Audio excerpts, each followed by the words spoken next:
নমস্কার বন্ধুরা, passionate recipe থেকে আমি সায়ন্তনী নিয়ে চলে এসেছি আজকে ভীষণই সহজভাবে বানানো একটা চিকেনের রেসিপি, যেটা আমি বাড়িতে প্রায় বানিয়ে থাকি রবিবারের দুপুরে। চলুন তাহলে আপনাদের শেয়ার করি আমি কীভাবে বানাই।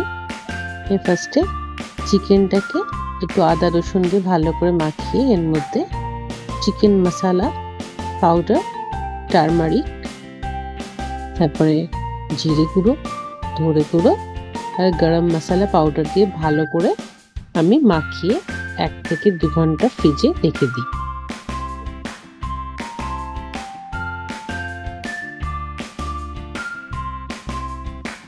তারপর একটা কড়া নিয়ে নিয়েছিলাম, তাতে তেল দিয়ে তার মধ্যে দারচিনি, তারপরে এলাচ, তেজপাতা, ব্রাউন সুগার আর কাশ্মীরি রেড চিলি পাউডার দিয়ে ভালো করে একটু নাড়িয়ে নিয়েছিলাম।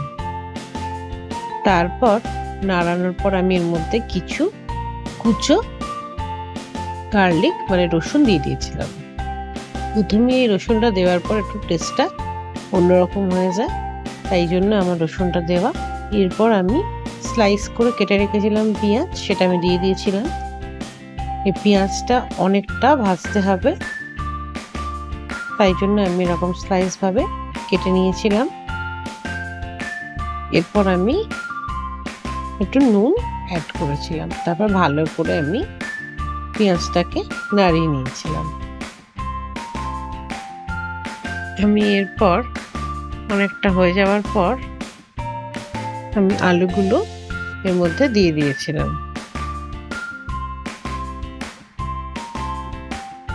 একটা একটা করে আলু আমি এর মধ্যে দিয়ে দিয়েছিলাম। পেঁয়াজগুলোর সঙ্গে আলুগুলো আমি ভালো করে নাড়তে শুরু করে দিয়েছিলাম, কারণ এখনকার আলু ভীষণ সেদ্ধ হতে সময় লাগে, তাই জন্য আমি একটা আলুগুলো আগেই দিয়ে দিয়েছিলাম। এর মধ্যে আমি টমেটো কুচি দিয়ে দিয়েছিলাম,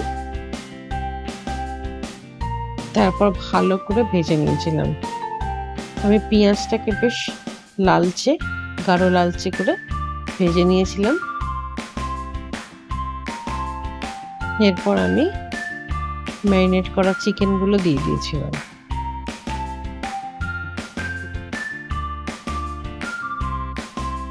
পুরো চিকেনটা দিয়ে দেওয়ার পর আমি ভালো করে কষিয়ে নিয়েছিলাম।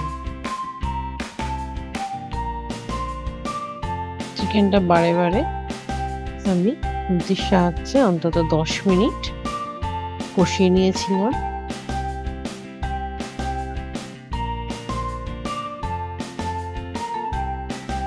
এরপর আমি এর মধ্যে ব্ল্যাক পেপার পাউডার আর গরম মশলা পাউডার আমি দিয়ে দিয়েছিলাম।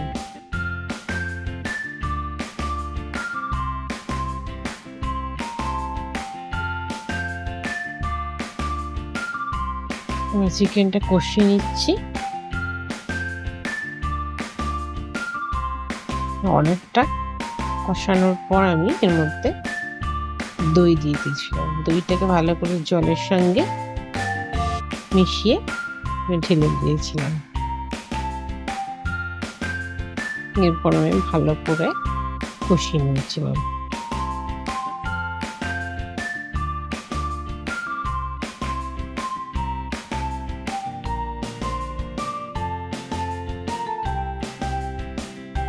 ভালো করে চিকেনটা কষিয়ে নেবার পর চিকেনটার মধ্যে দিয়ে জল বেরোতে শুরু করে দিয়েছিল। আমি চিকেনটাকে চাপা দিয়ে দিয়ে ফোটাতে শুরু করে দিয়েছিলাম একটু বেশি আঁচে। দেখুন 10 মিনিট পর খুলে দেখি চিকেনটা, আলুটা সব সেদ্ধ হয়ে গেছে এবং চিকেনটা অলমোস্ট রেডি হয়ে গেছে। ভীষণই সুন্দর একটা গন্ধ বেরোচ্ছিল। আমি এর মধ্যে আর কোনো জল অ্যাড করিনি। আমার এই রবিবারে সিম্পল চিকেন কারি আর মশলা কেমন হয়েছে অবশ্যই জানাবেন কমেন্ট বক্সে, আর সাবস্ক্রাইব করে দেবেন আমার চ্যানেলটিকে। Thank you.